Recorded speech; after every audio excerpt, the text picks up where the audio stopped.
اللہ الرحمن الرحیم۔ سوال یہ ہے کہ اگر کوئی مسافر کسی جگہ 10 دن رہنے کا ارادہ رکھتا ہو لیکن بعد میں اپنے ارادے سے پھر جائے تو اس کی نماز کا حکم کیا ہے؟ تو جواب میں آیت اللہ سیستانی فرماتے ہیں، اگر مسافر 10 دن ایک جگہ رہنے کا ارادہ کرے اور اس بنیاد پر ایک 4 رکعتی نماز پڑھنے کے بعد وہاں رہنے کا ارادہ بدل دے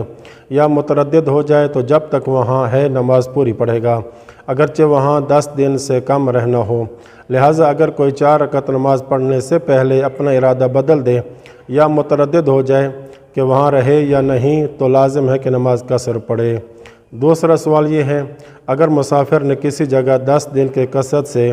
قیام کیا ہو اور پہلی 4 رکعتی نماز کے دوران وہ اپنا ارادہ تبدیل کر دے تو اس کی نماز کا حکم کیا ہے؟ تو جواب میں آیت اللہ سیستانی فرماتے ہیں، اگر وہ 4 رکعتی نماز کی تیسری رکعت کے رکوع میں پہنچنے سے پہلے اپنا ارادہ تبدیل کر دے تو اس پر لازم ہے کہ نماز قصر پڑھے، یعنی بیٹھ جائے اور سلام پڑھے اور اس کے بعد والی تمام نمازیں جو وہ وہاں ادا کرے انہیں قصر پڑھے۔ اور اگر تیسری رکعت کے رکوع میں پہنچنے کے بعد ارادہ تبدیل کیا ہو تو احتیاط واجب کی بنا پر اس کی نماز باطل ہے اور دوبارہ وہ قصر نماز پڑھے اور اس کے بعد والی نمازیں بھی قصر پڑھے گا۔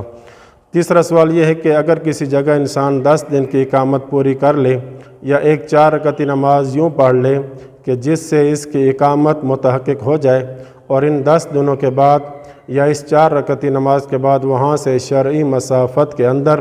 کہیں جانا چاہے اور وہیں پر ٹھہرنا چاہے تو اس کی نماز کا حکم کیا ہے؟ تو جواب میں فرماتے ہیں اس کی 4 صورتیں بنتی ہیں۔ پہلی یہ کہ ہر ایک صورت کا علیحدہ حکم ہے۔ پہلی صورت یہ کہ وہ اس دوسری جگہ پر 10 دن رہنے کا ارادہ رکھتا ہو تو اس صورت میں اس کی نماز اس دوسری جگہ پر اور جاتے ہوئے راستے میں بھی پوری ہوگی، چاہے پہلی جگہ واپس آنے کا ارادہ رکھتا ہو یا نہ رکھتا ہو۔ دوسری صورت یہ کہ وہاں 10 دن رہنے کا ارادہ نہ ہو اور وہیں سے پھر آگے شرعی مسافت تک سفر کرنے کا ارادہ رکھتا ہو تو اس دوسری جگہ پر اور اس کی طرف جاتے ہوئے راستے میں بھی اس کی نماز قصر ہے۔ تیسری صورت یہ کہ وہ کچھ وقت یا کچھ دن چاہے 10 دن یا اس سے کم وہاں ٹھہر کر دوبارہ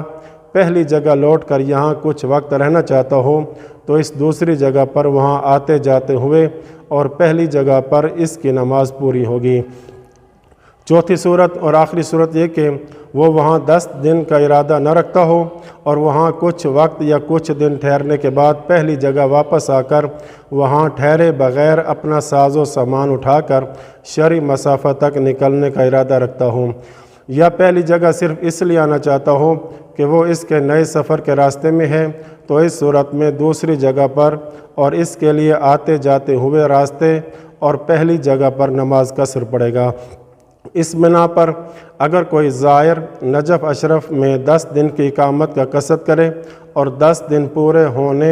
یا اس قصد سے 4 رکعتی نماز پوری پڑھنے کے بعد مسجد کوفہ میں مثلاً 3 دن اعتکاف کے لیے جاتا ہے تو صرف اس صورت میں اس کا روزہ صحیح ہوگا اور اعتکاف درست ہوگا اور نماز بھی وہاں پوری پڑھنا واجب ہوگی۔ جب وہ وہاں سے فارغ ہونے کے بعد دوبارہ نجف اشرف واپس آ کر یہاں کچھ وقت یا دنوں کے لیے ٹھہرنا چاہتا ہوں، لیکن اگر وہ وہیں جامع مسجد کوفہ سے کربلا جانے کا ارادہ رکھتا ہو یا صرف اس لیے نجف اشرف آنے کا ارادہ ہو کہ اپنا سامان اٹھائے اور یہاں ٹھہرے بغیر سامان اٹھا کر چلا جائے، یا اس لیے کہ کربلا کے لیے گاڑی کا راستہ نجف اشرف سے ہے تو اس کا اعتکاف درست نہیں ہوگا،